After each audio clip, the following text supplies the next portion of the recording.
ìjọ cele mú ìdádúró bá alàgbà olùpín-sáyé látàrí àwọn àìṣedéédé rẹ̀ nínú ìjọ.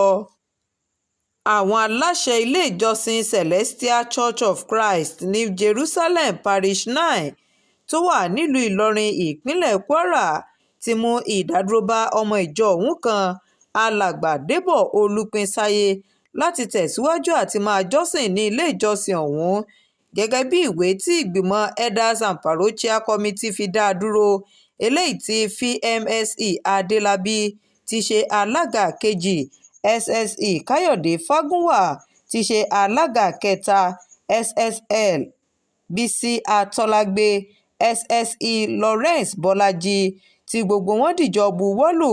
ni wọ́n ti mú ìdádúró bá alàgbà Olùpín-sáyé ọ̀hún fún oṣù 3 gbáko. Ìwé náà ṣe àfihàn pé wọ́n mú ìdádúró bá alàgbà Olùpín-sáyé nínú gbogbo nǹkan tó bá jọ mọ́ ọ̀rọ̀ ilé ìjọsìn ọ̀hún àti dídarapọ̀ mọ́ ìjọsìn ní ilé ìjọsìn ọ̀hún tó wà ní agbègbè Oko Erin nílùú Ìlọrin látàrí àìṣedéédé rẹ̀. Nínú ìpàdé eléyìí tí SSE Lawrence Bọ́lájí darí rẹ̀ pẹ̀lú àwọn àgbààgbà ìjọ tó ń lọ bí 40 níye ni wọ́n ti jọ panupọ̀ láti mú ìdádúró bá alàgbà Olùpín-sáyé náà lẹ́yìn tí ó kọ̀ jálẹ̀ láti tọrọ àforíjì lórí àwọn àṣìṣe rẹ̀ sí ìjọ Ọlọ́run. Ìwé ọ̀hún tún tọ́ka sí pé alàgbà náà tún kùnà láti tẹ̀lé ìpinnu àwọn àgbààgbà ìjọ léyìí tí wọ́n fi mú ìdádúró bá a gẹ́gẹ́ bí ọmọ ìjọ Celestial Church of Christ New Jerusalem Parish 9 Oko Erin nílùú Ìlọrin. Bákan náà ni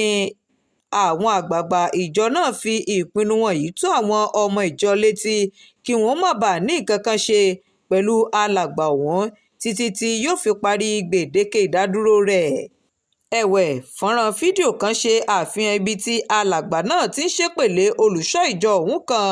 tí àwọn ọmọ ìjọ sì ń bẹ̀ ẹ́ wípé kí ó ṣe sùúrù.